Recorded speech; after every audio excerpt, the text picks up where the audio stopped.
Good evening, everybody. Good evening, good evening, good evening, good, beautiful Wednesday evening. You guys know it's Wednesday, February 17th, 2021, and welcome to this week's edition of Dialogues with Doc. This is this week's edition of Dialogues with Doc. I can't tell you guys how much I look forward to this each and every Wednesday.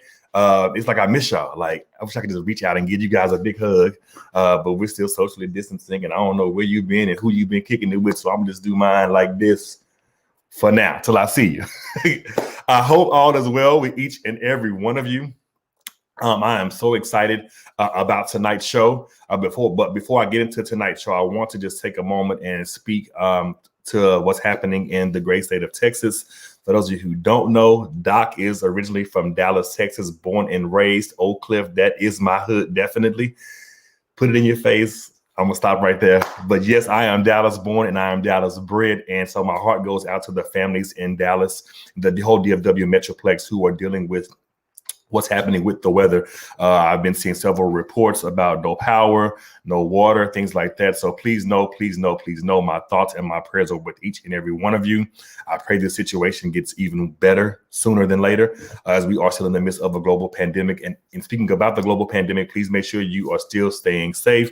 Please make sure you are still socially distancing. Please make sure you are washing your hands, and please make sure you are wearing your mask. So please make sure you are wearing your mask and still practicing all those safety precautions as we roll out. Continue to get tested. Continue to get the vaccine if you're going to get the vaccine as well. I personally have had my first vaccine a couple of weeks ago. I'm so excited. Saturday I get the next one, so I'll get my second dose. So I'm pretty sure on Sunday I'll be a little bit down. So if you want to send your boy some soup, some crackers, or something like that, please feel free so I can start feeling a little bit better. Now, with that being out of the way, again, tonight is Wednesday, February 17th, 2021. This is Dialogues with Doc. You guys know how we do each and every week. Of course, when we come on, we have to do a couple of housekeeping rules. So the housekeeping rules are always the same. If you don't mind, please like, please share, and please comment. So if you are watching the show right now, please like the broadcast. If you are watching the broadcast right now, please share the broadcast. Comment during the broadcast. As my guests and I are always interactive, we like to hear what you guys are thinking, what you guys are saying. If you have any questions, we like to jump in as well and bring you guys into that conversation as well. And if you are watching on the amazing YouTube platform, please subscribe to the channel. If you're watching and have not subscribed to my YouTube channel, please make sure you go to Dr. Calvin.Green on YouTube and that you subscribe to that page because you will always get alerts of when I do go live for the show. And you can also go back and watch previous shows or share other shows that have already previously aired with other people. So all of those shows are stored in chronological order on the YouTube channel each and every week. Now, if you guys are watching, the next housekeeping rule is, where are you watching from? If you're watching tonight, please put in the chat where you are watching from. Please let me know where you are checking in from. Please let me know how's it going with you. How's your week going? How your mom and them, how your daddy, how Ray Ray, how Pookie, how Nene, and all of them are doing. I want to hear from you. If you're watching, where are you watching from? The DMV is in the building. Whoever just like to share, like the broadcast, thank you. Remember, like, comment, share. It's all the same. Subscribe on YouTube. I want to keep putting out this amazing content to you guys each and every week.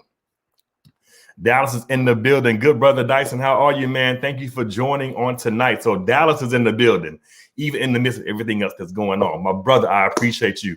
I'm praying for you guys down there as well. Like I said earlier, Oak Cliff, that's my hood. So to see what's happening in my city is heartbreaking, but I know you guys are going to get through this very soon. And my thoughts and my prayers are with you. Hey, mom, Pat. My mom is in the car in Maryland. We are good. Hey, mom. Thank you for chiming in on tonight. So again, if you're watching the broadcast, please like the broadcast. Please share the broadcast. Comment during the broadcast like everyone else is already doing. And if you are watching on the YouTube channel, please subscribe so that your boy can keep putting out this good content for you guys each and every week. So if you've been hanging with me since the month of August, I've talked about a lot of different topics. I have talked about Black male educators. I've talked about Black female educators. I have talked about special populations in schools.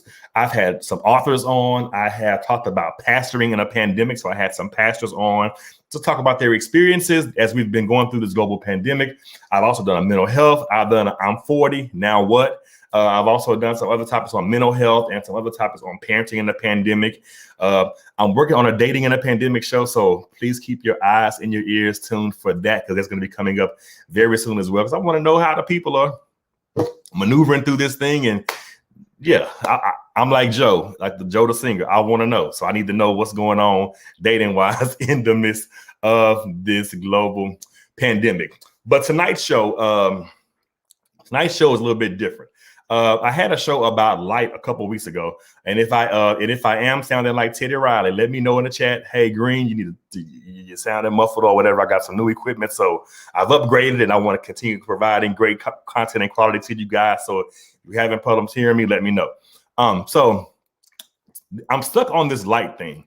A couple of weeks ago, I did a show called The Light Edition, and I had Pastor Sammy Haynes on from the Vision Church of LA on it. We talked about light, and it was a very, very amazing and thought-provoking show. And I just keep coming back to this light thing. What is it about this light? What is it about our light? What is it about my light? What is it about your light? What is it about the light that other people exude as it relates to you in your life? So the light, just the brightness in your life that you live. So the show tonight, as I was preparing for the show, I needed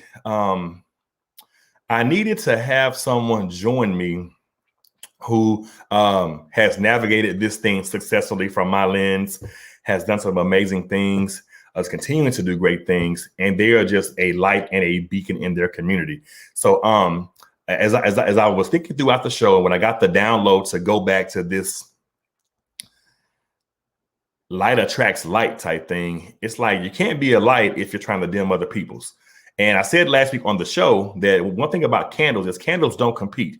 You could put a Bath and Body Works candle next to a Yankee candle, and you can light them both up, both 3 wicks, and no matter what, they're going to continue to shine. They're going to continue to exude light. They're going to continue to brighten up whatever room they're in, whether they're by themselves or whether they're in the rooms collectively and collaboratively. So one thing about light is lights don't compete. So lights and candles don't compete. So when you walk into a room, people will try to dim your light, but when you're in that room, they can't compare to the light that you give, the light that you exude, because light attracts light.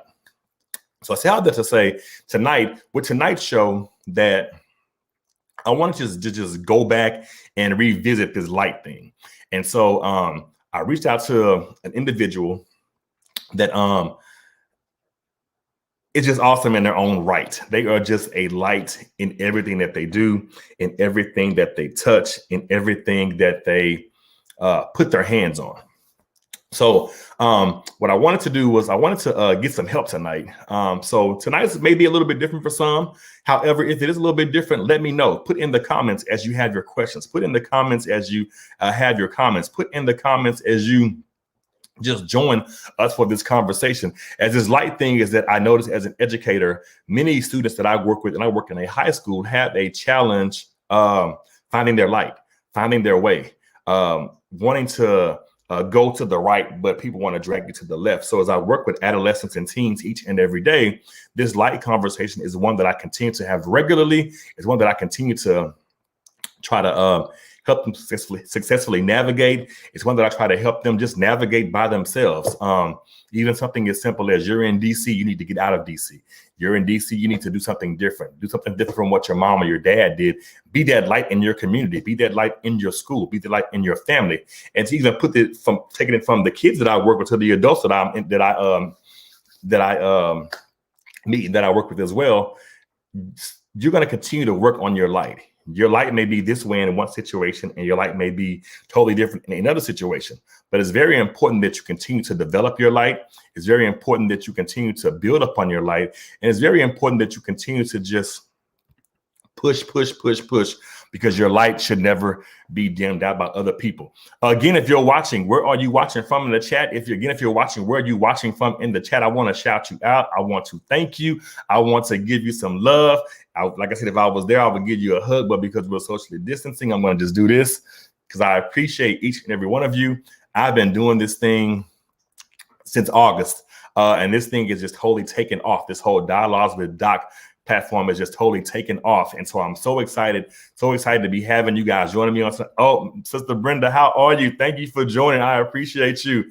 Sister Brenda, I'm praying for you guys down there in Dallas. I pray that this weather goes away very soon and that things can get back to some form of normalcy. So thank you for watching on tonight. Again, tonight's show is The Light Attracts Light. And you want to be around like-minded people, and like-minded people have a light. Hey, cuz, I see you. Cuz is in the room. Dallas is in the building by way of New Orleans. So I know I got the boot holding me down on tonight. So if you come for me, I'm sending Sean to you. So tonight, this light thing, again, yes, Dallas, that's my hometown. You guys better know it. So as you grow and evolve in life, you will encounter experiences that will make you question your light, your L-I-G-H-T, your light. Your light is who you are. Your light is how you live. Your light is who you interact with. Your light is who you allow into your space. Your light is who you don't fool with anymore.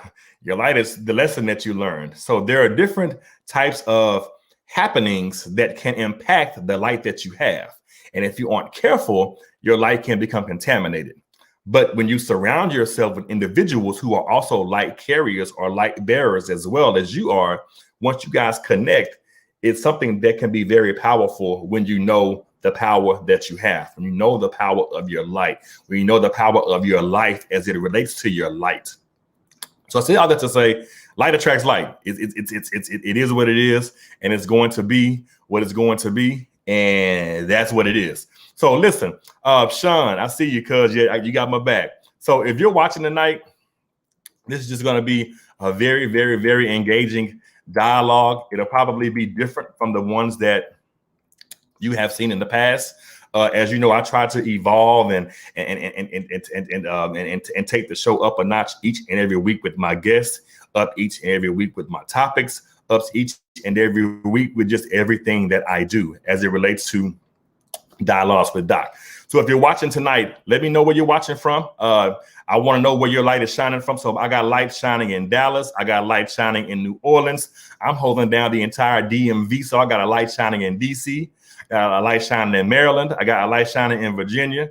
I got my other mom, Pat, watching. So her light is shining in her car in Maryland. So I got, everybody's tuned in tonight. Please do me a favor. Please like this broadcast if you're watching it, and do me a favor, go ahead and share the broadcast as well. So hit the share button at the top of the page or in the bottom of the page if you're watching the show.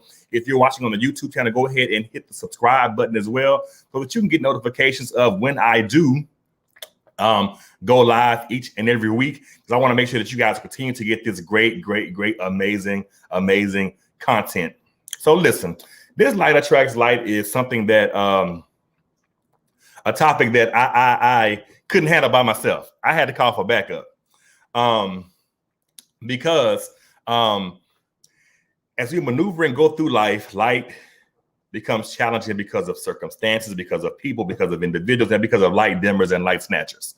So I said tonight, I need somebody whose light shines bright and inspires and encourages me to help me talk about this thing, because they've done some amazing things as well. So if you guys know how I operate each and every week, you guys know I cannot bring a guest on Dialogues with Doc without bringing them on the right way.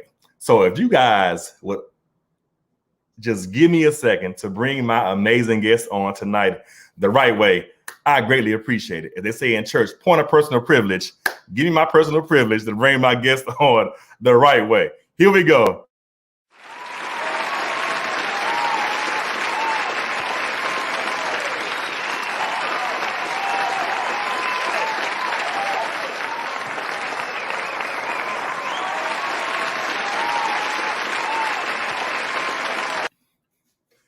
Doc Lee. What's going on, man?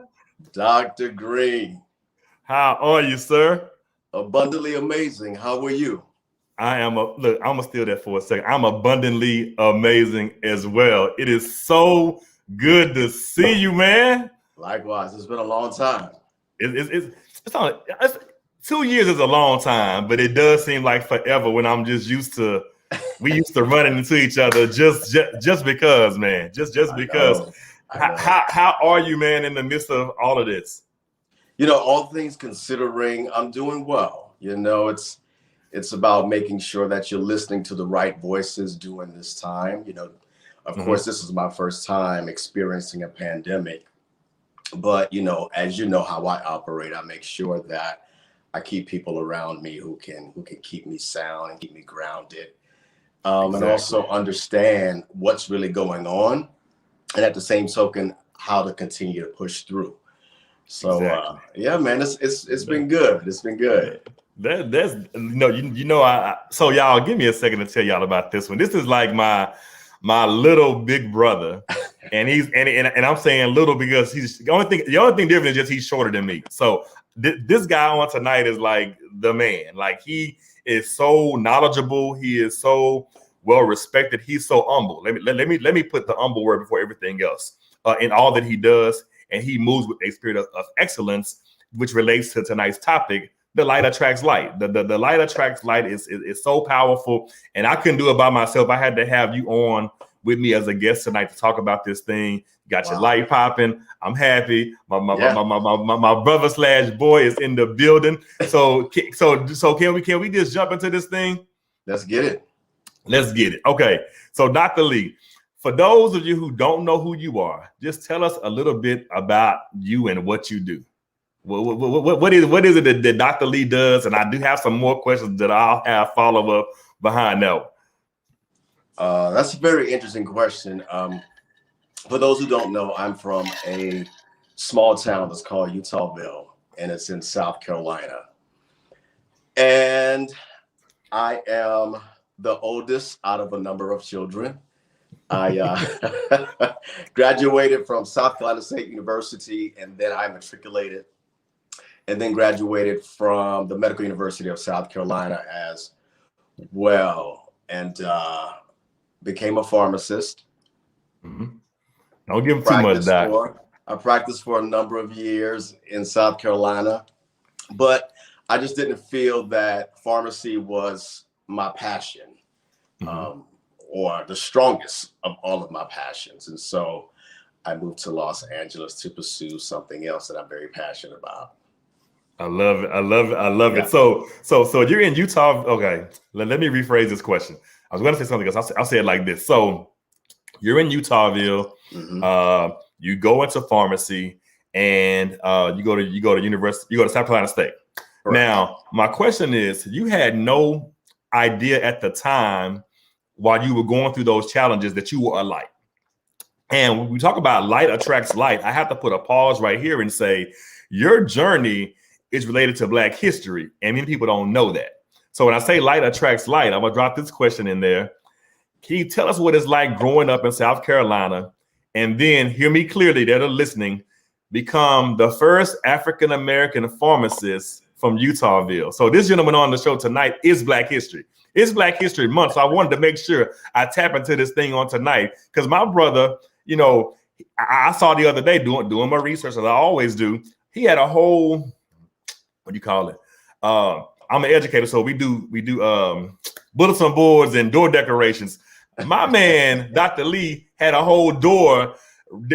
Somebody took a door and put his picture on there and put, this is the first Black male pharmacist in Utah. So I want to congratulate you and commend you for that, man, because while others are disturbing up history, you're making history. So let's talk about you, that esteemed honor of becoming that first Black male pharmacist in Utah.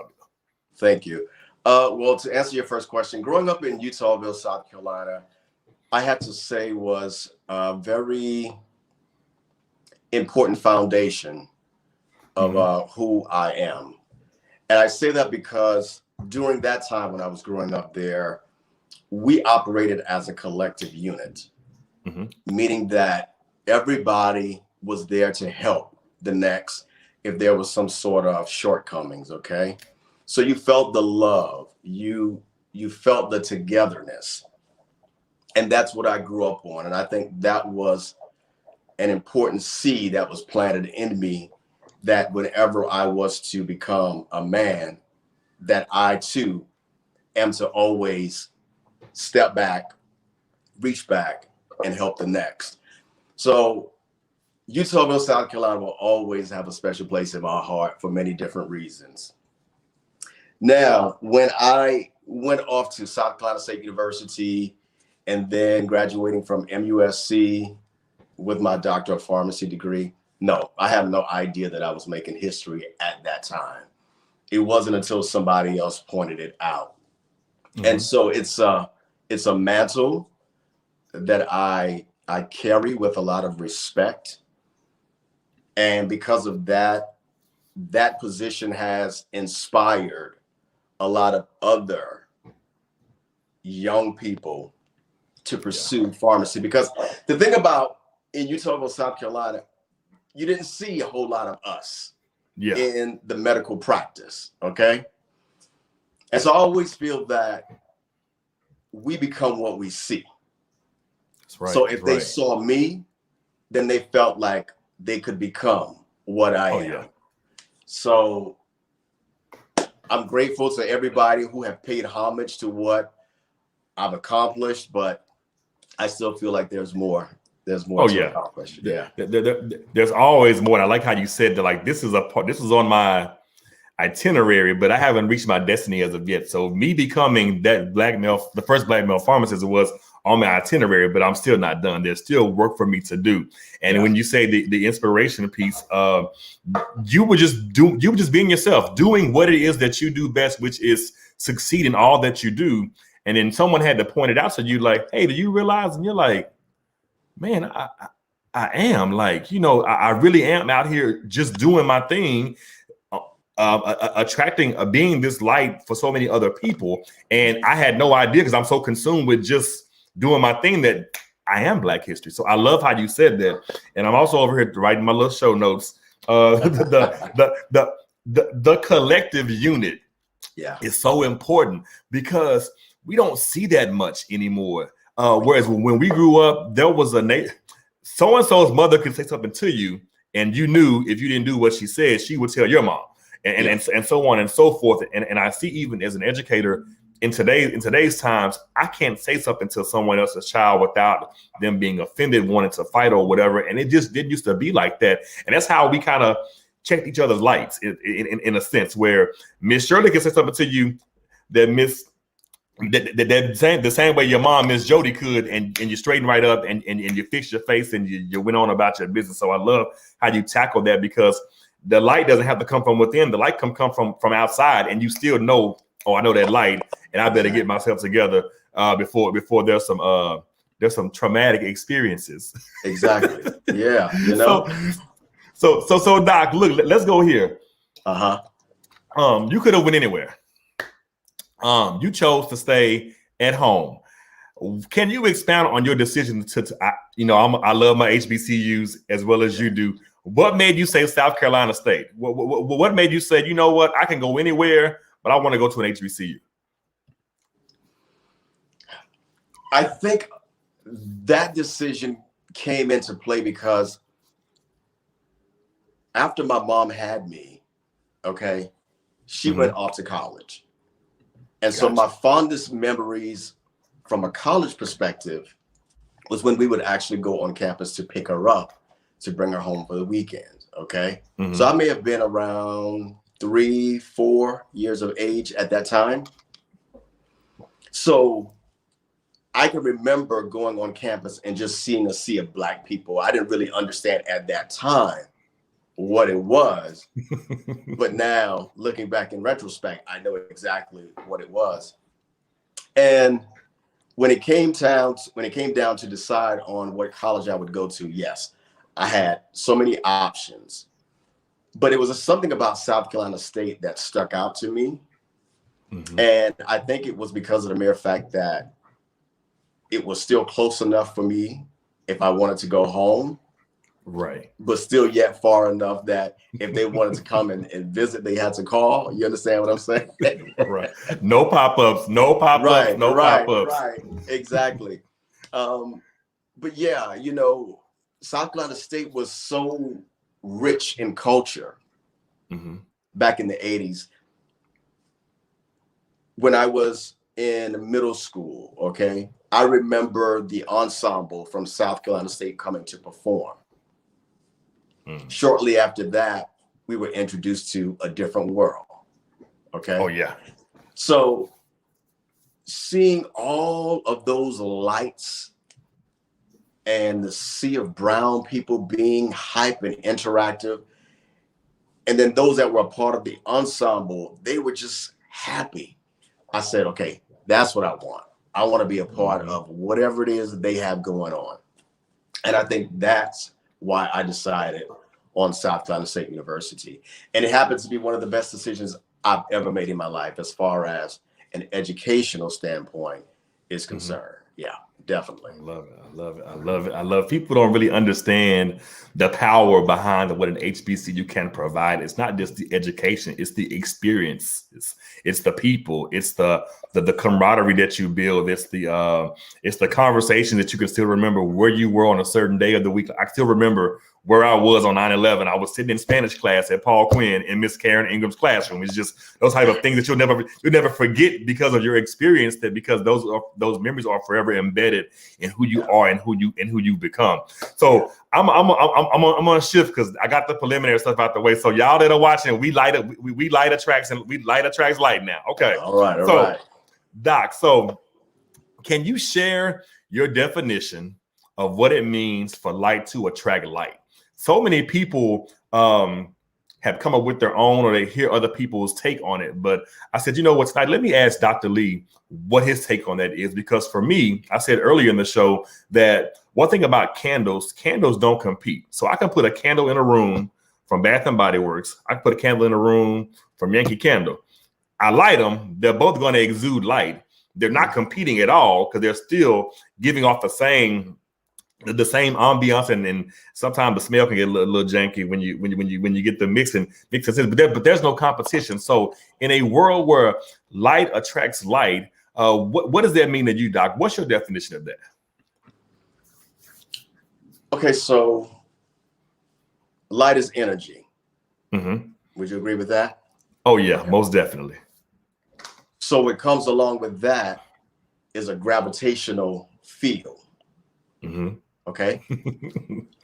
So whatever the light likes, that's what it's going to attract. Oh yeah. What the human like, that's what it's going to attract. Mm-hmm. Whatever the spirit likes, come on, that's what it's going to attract. Kindred spirits attract one another. Now, in some cases, the attraction may not last long, but the attraction is there. Yeah. Okay. The interesting thing about light, as you said earlier, there is no competition. Mm-hmm. So both lights have to understand their power, number one.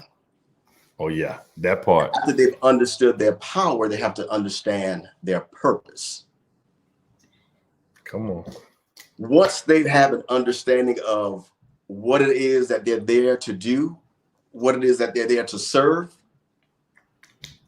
there's a likeness, there's a synergy that happens that a lot of us don't even understand because it comes from a higher being. That's it. If I hope y'all caught that if you're watching, because what Doc just said is so profound. With the I'm gonna throw the P's out there, the power and the purpose. Light attracts light, but many people don't understand the power because they don't understand their purpose. When you are confident in your power and confident in your purpose, you get that synergy where I can be in a room with Dr. Lee and we're just there coexisting and letting our light shine. This little light of mine, I'm gonna let it shine no matter what room I'm in, because I have a certain aura about who I am and what I've been called to do. And my call is not to compete. My call is to connect and to network. So I love how you said that, Doc. You said it so profoundly, a whole lot nicer than I could have. So I appreciate you breaking it down for somebody all the way in the balcony that probably didn't catch it how I said it, but you made it all. You made it right and put the bow on top and double knotted it, Doc. So I appreciate you, man. So in that same vein, Dr. Lee, in the times that we live in, how important is being a light when there's so much darkness around us and so many things happening? And for somebody who may be watching, who may be questioning, is my light impactful? Do people really see my light?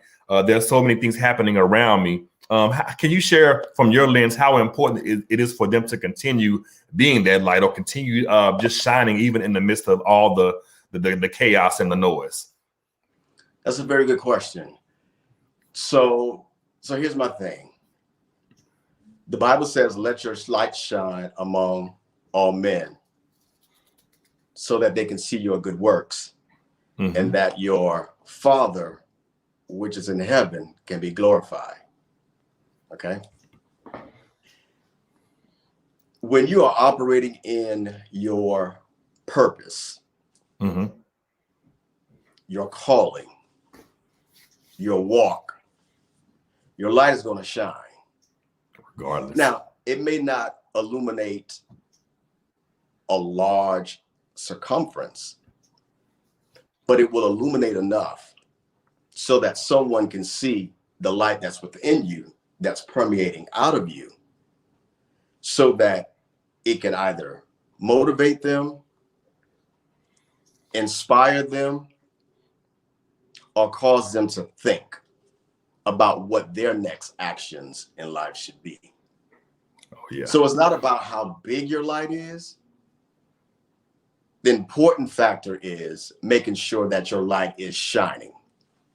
So that someone who is in the dark, whenever you come in contact with someone who is in the dark, if you are in tune with your light, you will see, and something within will cause you to minister or speak to that darkness because you have the power. You have the power to do so. So you can speak to that, and therefore light can be. You got to know your power, and you have to know your power. And as grandma would say, lights know lights, meaning lights know each other. Exactly. There's a certain, like you said earlier, a certain connection or synergy that you have when you're a light, and a certain vibe that you get when you know someone is a good light, and when someone is a bad light. And I see Sean's comment. Is there a such thing as a toxic light? Yes. That's why you have to know your power and your purpose, Doc. Am I right? You got to know your power and your purpose to be able to discern when the light is bright and when the light is toxic.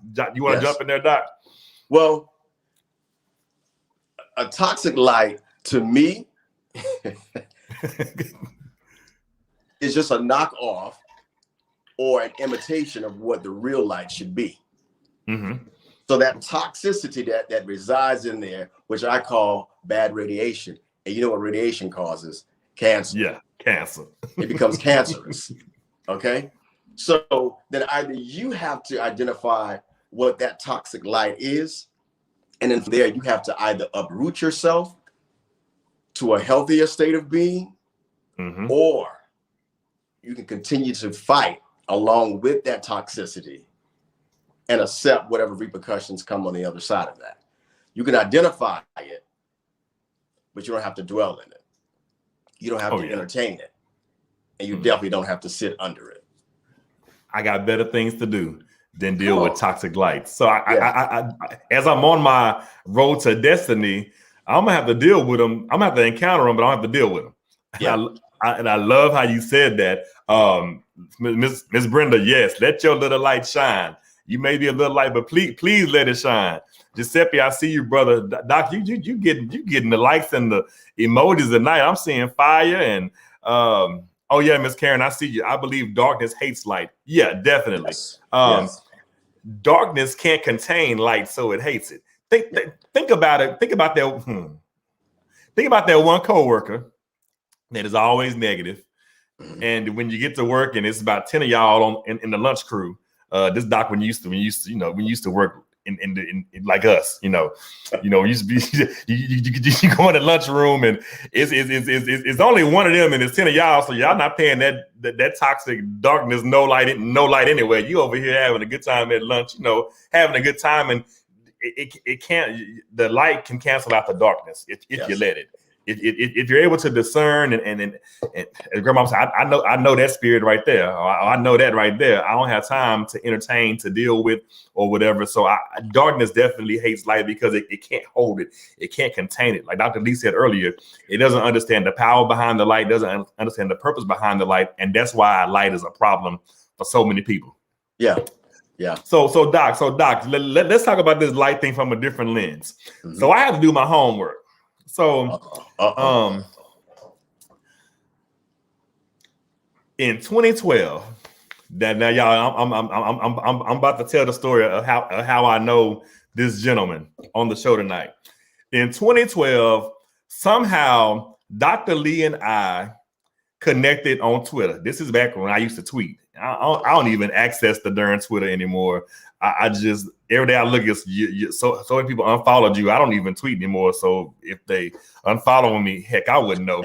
But I met Dr. Lee through Twitter, and we're talking about light attracts light. Somehow, this gentleman whom I've never met before, we interchanged tweets and energies and lights through social media, and that's how he has become one of my most well-respected friends, confidants, brothers, mentors. You name it, I give him that title. So I'm talking about how light attracts light. This is someone I've never met before, but our lights and our synergy are so in sync where we connect. Fast forward to 2013. I met this gentleman through Twitter. It hadn't even been a year, but because his light attracted to my light, I see something that he's doing that's very big, and I want to support. So we talk about light attracting light and synergies and energies and things like that. Dr. Lee, I have to go here. The power of light in giving back. Tell us about your philanthropic work and how you decided you had a calling to share your own light and give back. So mind you, 2013, I'm late to the party. He's been doing this for a couple of years now, and I'm catching him on the incline going up of his philanthropic work that he's doing because he's letting his light shine. But because I connected with him through social media, I'm now a part of the Kids at the Gang as well. So tell us about the M.A. Lee Scholarship Fund.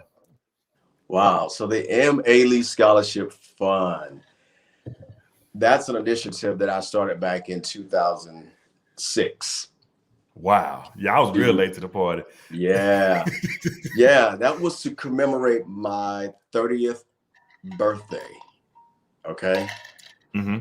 And so I wanted to celebrate, of course, because I began to realize that a lot of my friends had not made it to that age. So for me, that was a very important age. And so I decided to have a birthday celebration where I charged everybody who wanted to attend $30. Mm-hmm. Okay. I had no idea what I was doing. I was just doing something. I wanted to party. But then I said, okay, you know what? Anybody can have a party. Yeah. Let's party for a cause. Right. So then I began to think about my time at South Carolina State University. Right when I was starting college, the IRS began to garnish my mother's check. Wow. So she was bringing home $60 a week. So she was trying to use that $60 to feed herself, feed my little brother, who was every bit of like 3 or 4 at the time, and then still upkeeping house. Mm-hmm. And then at the same token, slide $20 to me so that I could have for the week. Now, in today's time, we go through $20.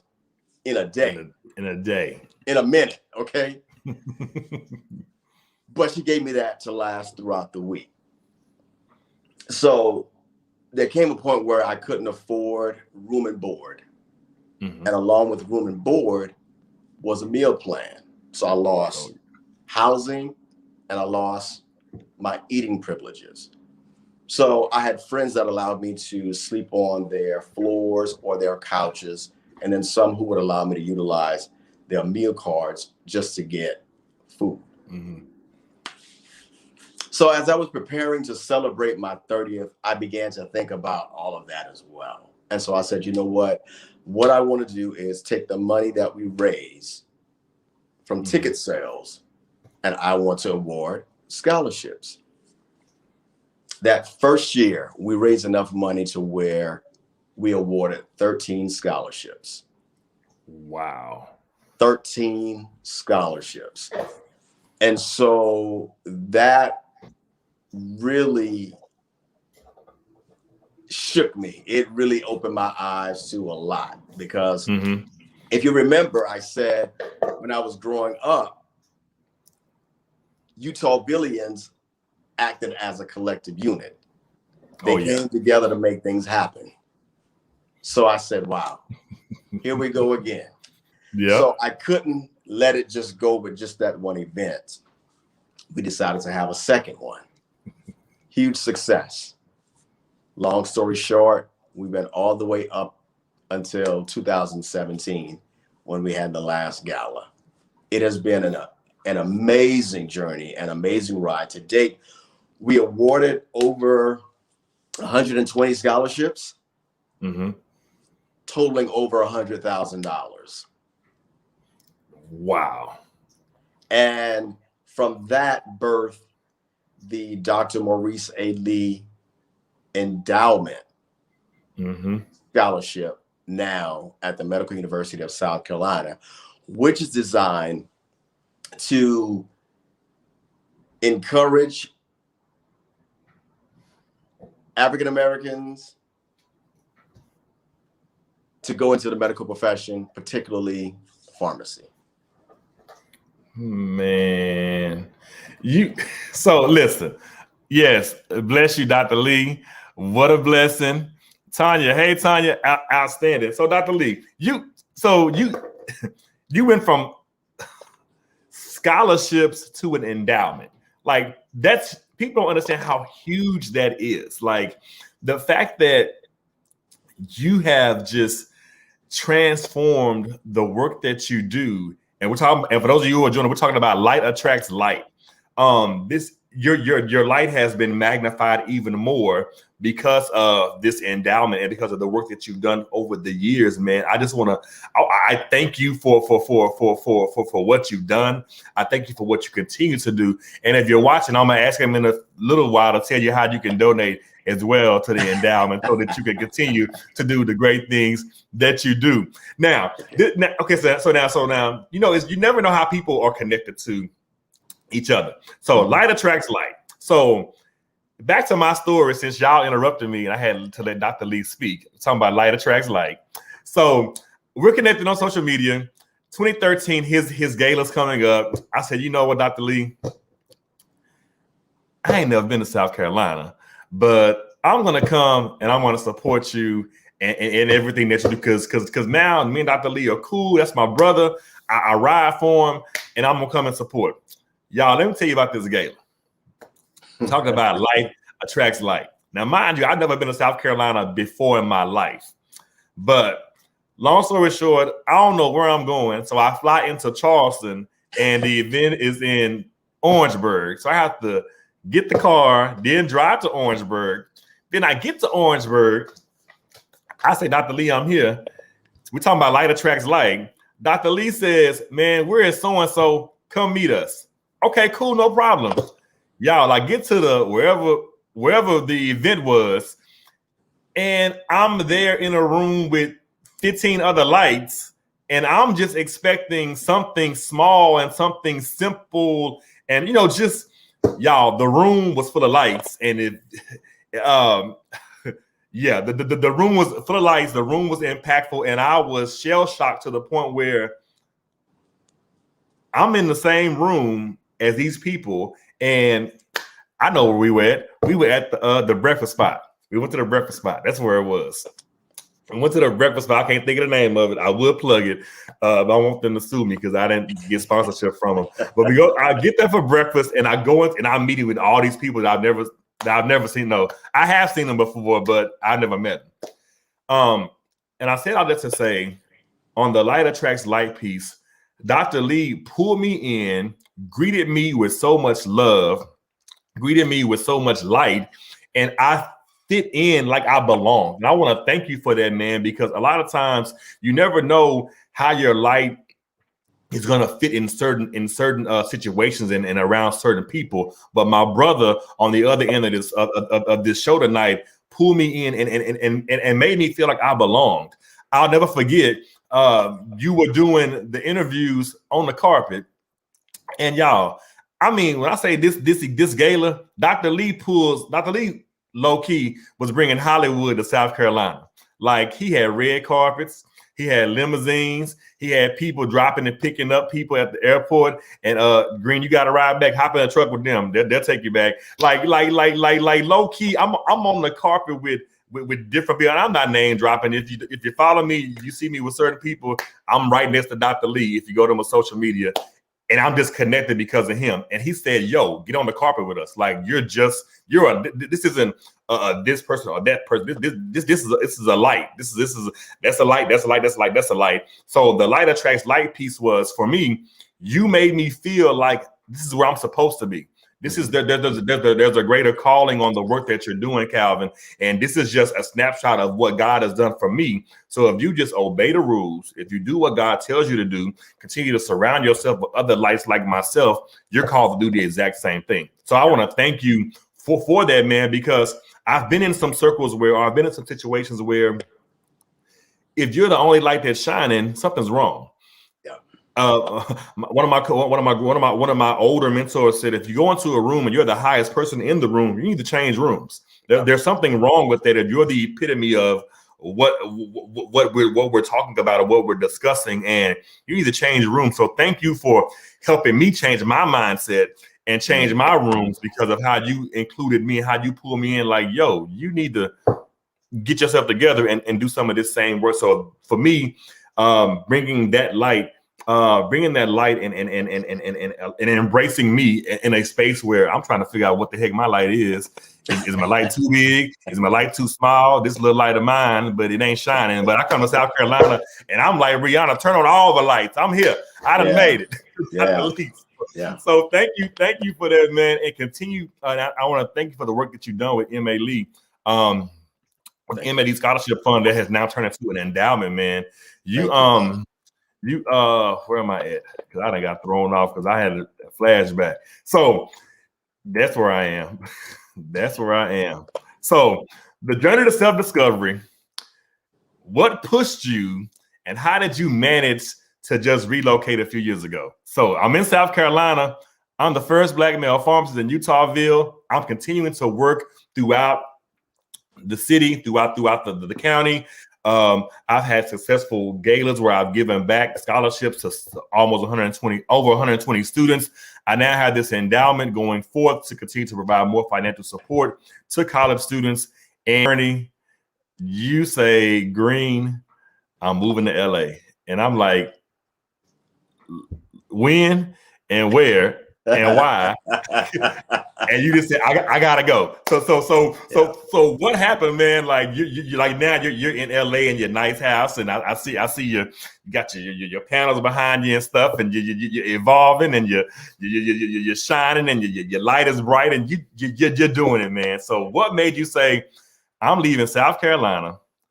My mama is my heart, my family, and I ain't going back to Cali. I'm going to Cali, and I'm staying.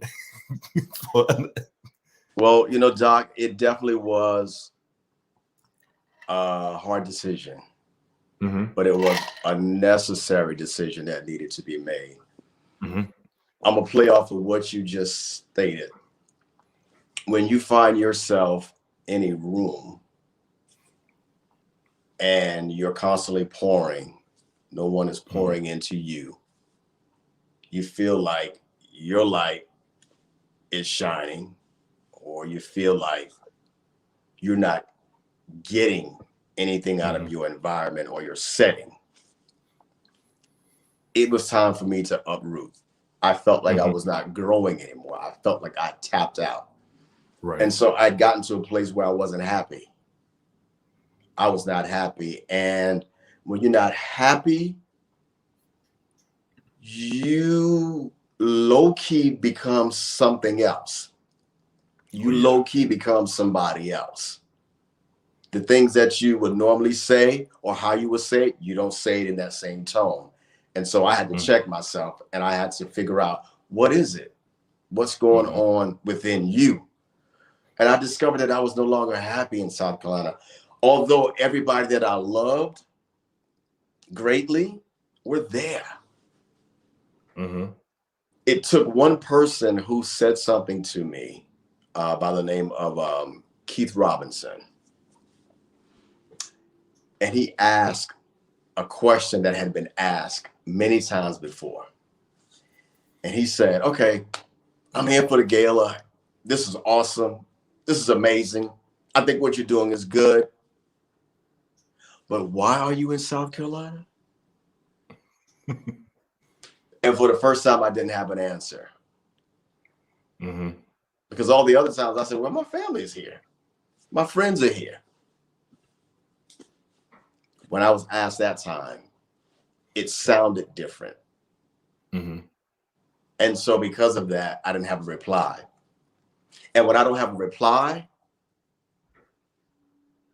that was your light checking you. It's my light checking me. Okay.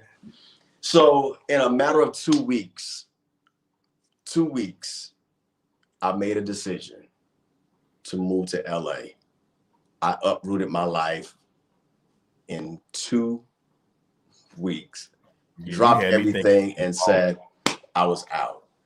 And just as I forestated earlier about South Carolina State University being one of the best decisions I ever made in my life, this by far is the best decision I've made in my life, because I'm happier. I feel like everything that I want to do, that I'm passionate about, I can do. And the weather is good. Ding, ding, ding. That weather will sell you. The weather will sell. The weather will sell. So, you know, when you package all of those things, man, it just made sense. It made sense for me. And I just had to go. I had to go, you know. No, I totally understand, because for me, when I decided to leave Dallas and go to the East Coast, it's like a job offer opened up, and I didn't want to be 27 wondering, I wonder what my life would have been like had I moved to Baltimore. Right. When you've outgrown a place, and you know when it's time to go, and on this journey of self-discovery, sometimes being in the same place, oh God, you just gave it to me. It's like you can still go back home and you're not missing anything, meaning your same friends still doing the same thing they did 5 years ago when you left. So you're replaying in your mind, like, and I was contemplating my light being dimmed by staying here, and my light would not continue to grow and my flame grown even brighter had I stayed here. So yeah, I had to have my light check me as well, brother, because we know when it's time, and we know when we need to move. So no, thank you for sharing that. And you just gave me a whole new revelation, because you didn't tell we talked, but you didn't tell me it was 2 weeks. I know it was that quick. It was 2 weeks. I mean, and then also, you know, and here's the interesting thing about God. This is what God would do. When he has a certain journey for you to take in life, and in a sense you are subconsciously rebelling, he will apply pressure. Okay. So the pressure that he applied came through my employment. So I found myself constantly being at odds with one of the other member of management. Mm-hmm. Every day we were going at it. And that was a first for me. I'd never experienced that type of banter in an employment setting. Mm-hmm. And so first, I wanted to just quit Mm-hmm. as far as holding the management position. But then God said, no, I gave you that. You can't force. Mm-hmm. You follow me? You can't Yeah. force yourself to quit because of their force. Yeah. You were here before them. You'll be here after them. This is what I gave you until something else comes. And it's just like him to make us uncomfortable. If he doesn't make us uncomfortable, we won't move. I'm telling you, Doc, I've never shared this with you. I haven't shared this with a whole lot of people, but they were having secret meetings on how to get me out of my position. I want you to understand how serious it was. Wow. They were having secret meetings, and I'm talking about people that are the same color as me, Mm-hmm. going to upper management to try to boot me out as manager. My goodness. So I knew at that point, okay, there needs to be a shift. There has to be a shift. I didn't expect the shift to take me West Coast, but I knew there had to be a shift, you know? God said, you know what? Let me get you out of there. So let me, I'm best at applying pressure, whether you know it or not. So let me get you out of there strategically on my plan, not yours. So I love how God did that, because, man, if you hadn't gotten out of there in that way, you would have been able to have more strength in your wings, because you've been flying, man. Like you've just excelled. And I've watched your journey. I watched your journey in South Carolina. Then you moved to Los Angeles, and you've just continued to grow. You just continue to evolve. You just continue to rebrand and relaunch and revamp and just everything. Because you're skilled for the work that has to be done. And some people have the calling. Some people have the title but don't have the calling. We oftentimes encounter people like that, because we're lights and we have the light and they think we want their light. No, I'm just here to do my job. I don't want your job. I just want to do my job. So when you look at the titles you have, man, actor. I'm sorry. Let me start over. CEO, actor, producer, pharmacist, author. I'm gonna go ahead and throw, because you saved me a couple times in there. Life coach. Let me see what else. A social media influencer. Influencer, period. Out of all these titles, man, which one would you say is your favorite? Because you're continuing to add other things to your to who you are and what it is that you do. So if you had to pick a favorite, which one would you say out of all the things that you do? If I had to pick one, I would have to say doctor. Mm-hmm. For two reasons. One, when I was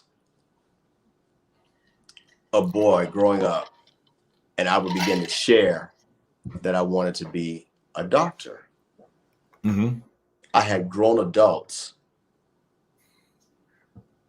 who told me, not by third hand or second hand, but who told me, you might make it, or nah, I don't see you making that. I don't know about that one.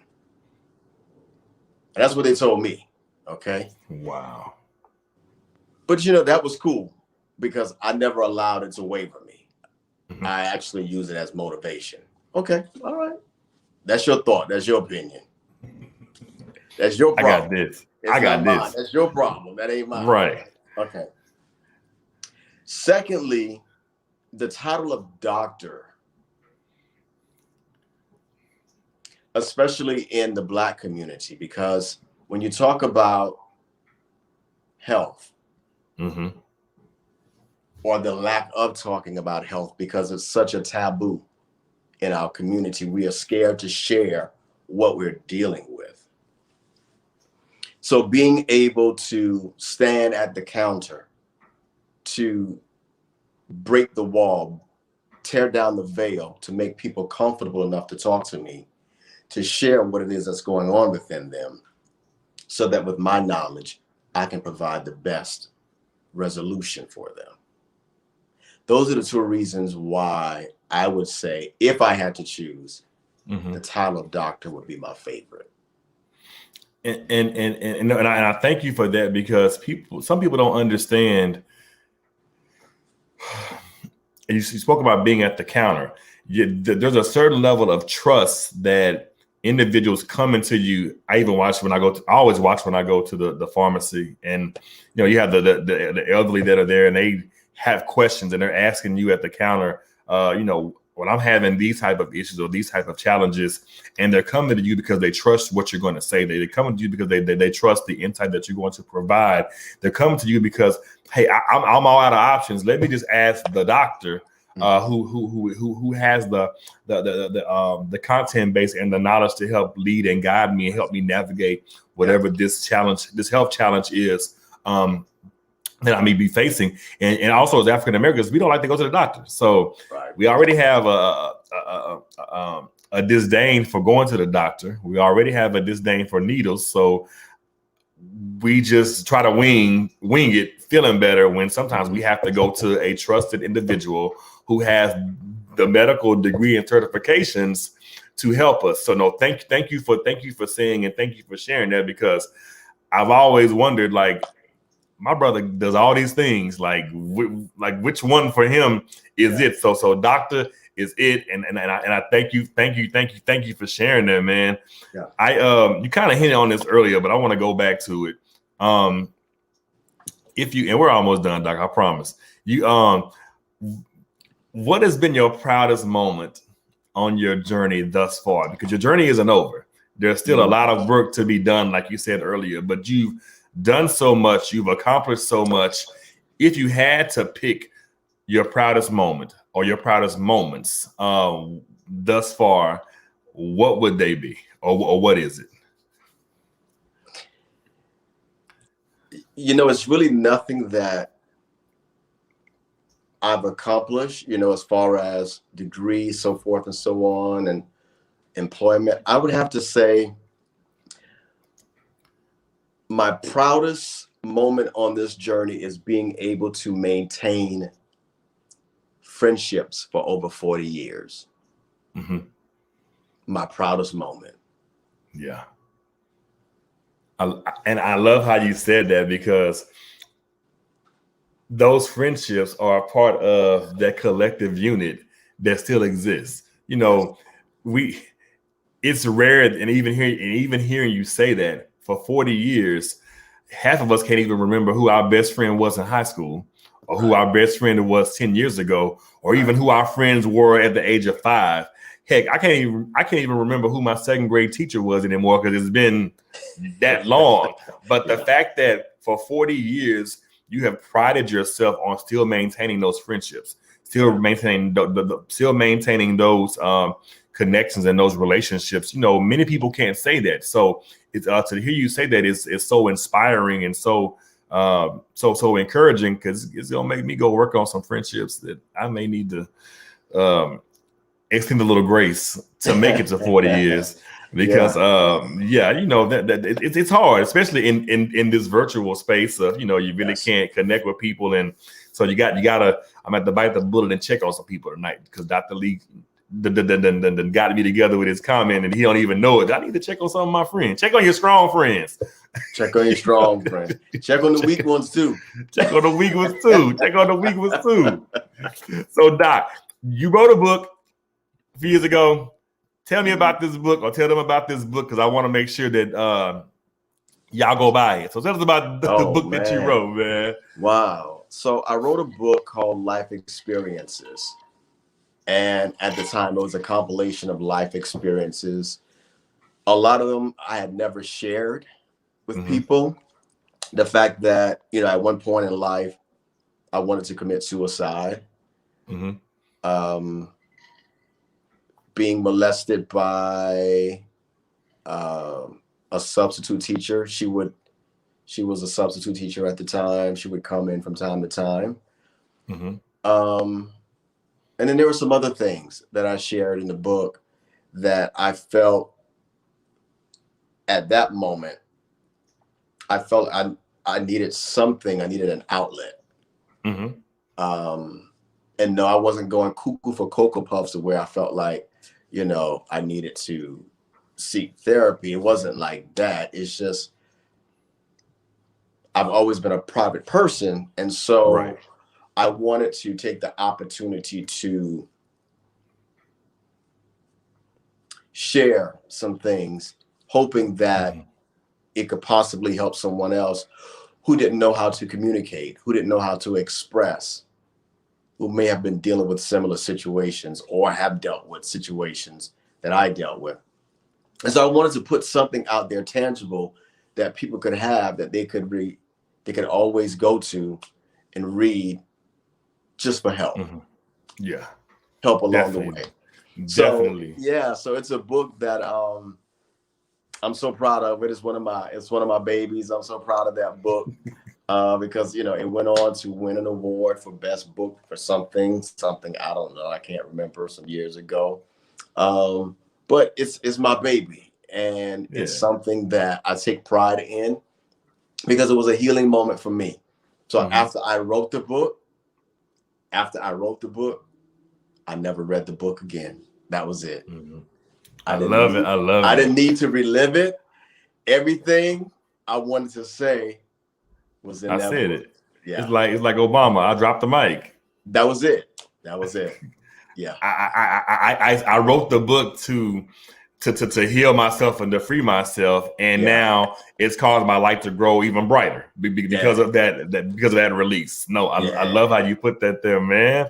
Yeah. So Doc, you got to tell the people how to buy the book, man. Oh, okay. So you can get the book at God's with a Z, GODZ, childproductions.net. God's childproductions.net. Childproductions.net. Put it in the chat so y'all can go buy it. Go buy him out. Go buy the book out tonight. I'm not playing with y'all. Yes. So Doc, as we bring this thing to a close, I got to go there. Yeah. So from Essence to the Mid Cafe to the Black Enterprise Be Modern Man, like I'm just doing my thing, and now and I forgot something else. I forgot you just had a whole magazine cover too, you and Vivian Green. So I keep up with my brother. Like how do those things, like did people nominate you and they just say, hey man, congratulations? You're like, what? I'm just out here trying to save lives. I'm just out here being a pharmacist, doing my thing, and giving back and doing my philanthropic work. And now I'm in Essence. One time I'm the Mid Cafe. I'm the Mid Cafe dude. I'm in the Black Enterprise. Tell me about those experiences, man. Wow. Essence. Somebody nominated me for Essence. For the Do Right. I think it was Do Right Men, something like that. Mm-hmm. And then I received an email. I'm like, what? Like, I'm like, okay, whatever, So then, like, y'all want me? right? So I was like, okay. They were like, okay, just send us some pictures. I was like, okay, all right. I sent the pictures, and then I got an email. It was like, okay, we want to know if you are available for a photo shoot. I'm like, okay. I'm from South Carolina now, so right. I'm like a deer in headlights. I'm like, what?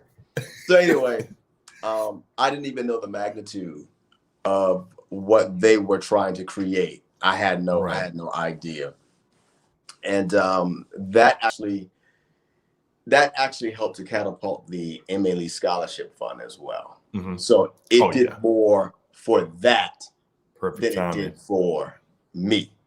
So I felt like the purpose in that was actually served. Definitely. Man of McCafe, that was another nomination. And then they flew me out to Essence Music Festival for the unveiling of that. That was an amazing opportunity because I had the opportunity to connect with some other individuals, lights. Yep. And the Black Enterprise Modern Man, they wanted to highlight me for my philanthropic work that I was doing. And so anytime the platform is given to me and it affords me the opportunity to shine a bigger light on the MLE Scholarship Fund or the MUSC endowment, I'm all for it. Because I feel like that's what it's about, because I'm here to serve. And so whatever juice or whatever gas can be added to that engine or those engines, if it aligns with me and my character and my brand, I'm all for it, as long as that actually gets the highlight. Love it. My brother said the brand. I'm gonna say that one day. The brand.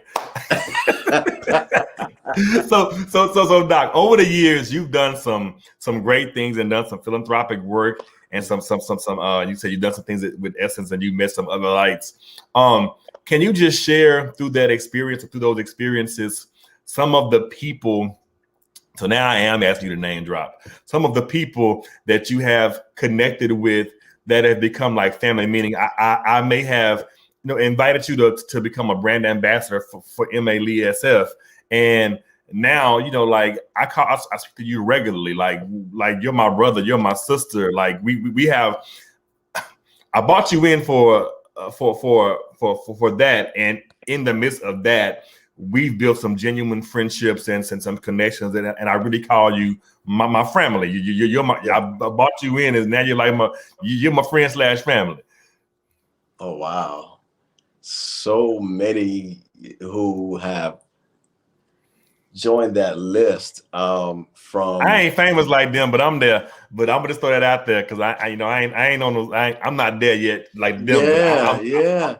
I mean, a lot of people have been very, very supportive, from Rockman Dunbar to Lamont Rucker to Selena Johnson, BB Winans, Brad James, Brayley Evans, Michael McFadden, the late great Keon Carpenter,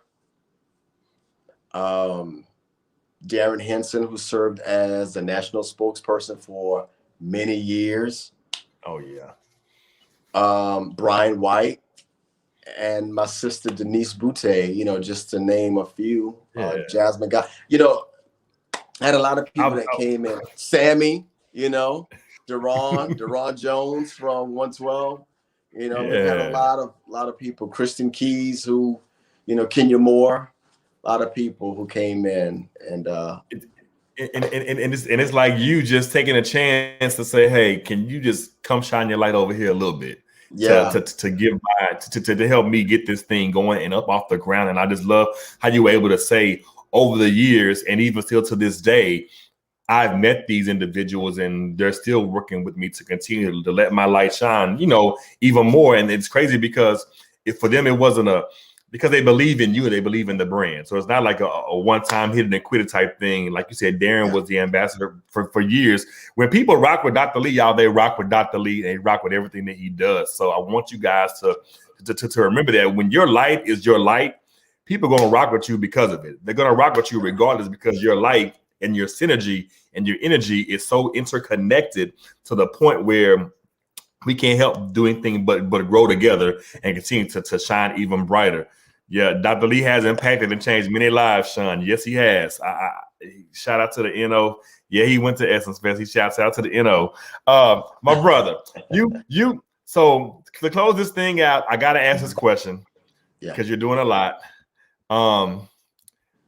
what's next for you? What's coming down the pipeline? How can the people support you? How can the people keep up with you? What's look? Because I know you. What's next on your task list? Because I know you got one. But we want to support you. We want to keep in contact with you. We want to help continue to do the great work that you're doing. So go ahead and tell us about that. I appreciate that. Well, in 2017, I launched my own production company, which is called Mo Productions, Man of Excellence. And so we have greenlit a couple of projects. Okay. One animation project, Califia and the Timeless Centuries, which is doing real well. We have another animation project that's in development. It's called Lil Boss and Friends. Mm-hmm. We have a 45 minutes, actually an hour, but in entertainment language, 45 minutes TV drama series that we have in development as well, and a movie that we have in development as well. So we have some great things down the pipeline for Mo Productions. And again, what I love about starting my own company is that now I have the opportunity to employ people who've always had a passion to be in entertainment, but were never given the opportunity or the chance to do so. And so as I grow, as I learn, I want to pull them in to grow and learn as well. So I'm very excited about the content that we have. My thing is I wanted to put out projects that portray us in a more positive light.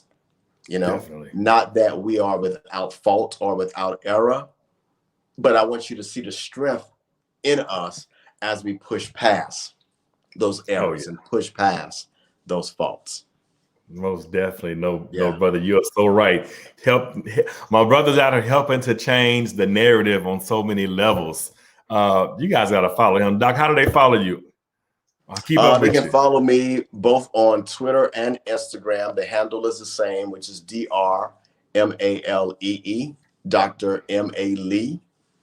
And unfortunately, on Facebook, my personal page is at max capacity, but my other page is Dr. Maurice Lee. And then I also have Mo Productions as well on Facebook. Gotcha. I just dropped them in also the chat. _ Mo Productions on Instagram. Yeah, I just spelled it wrong. Hold on, Doc. I'm putting it in the chat again. Y'all gotta make sure y'all support my good brother. There it is. I left out the O in Productions. I hope one of my old teachers not watching because I can't spell. So, Dr. Lee, thank you so much, man, for joining me tonight. Thank you. I appreciate you. You already know whatever I can do to help, I got you. So I've been trying to get you on for a minute. I just had to get through all the kinks. I had to make sure everything, first, I'm good. Now I got mics and stuff set up and I'm running up, so I got to make sure I bring my brother on when it's right. So I understand. Finally right. I appreciate you, man. Thank you so much for taking the time out of your busy schedule to join me tonight. You guys go buy the book at godchildproductions.net. The link is in the chat and the comments. Also follow my brother, Dr. Lee, on Facebook, Instagram, and Twitter. I dropped all of his handles in the chat as well. This has been this week's edition of Dialogues with Doc. I appreciate each and every one of you tonight. Don't forget to like the video, share the video, and if you're on YouTube, subscribe to the YouTube channel because someone will come back later on and watch this amazing show with my amazing guests. I'll be back next Wednesday at 8 p.m. for another edition of Dialogues with Doc. Guys, wish you much grace, much peace, and continue to wear your mask, continue social distancing. And if you're in the Texas area, I'm still praying for you guys through this pandemic because you guys know the snowstorm in the midst of a pandemic because that's a little bit too close to home for me, and that's my heart. So I love you guys, and I will see you guys on next Wednesday.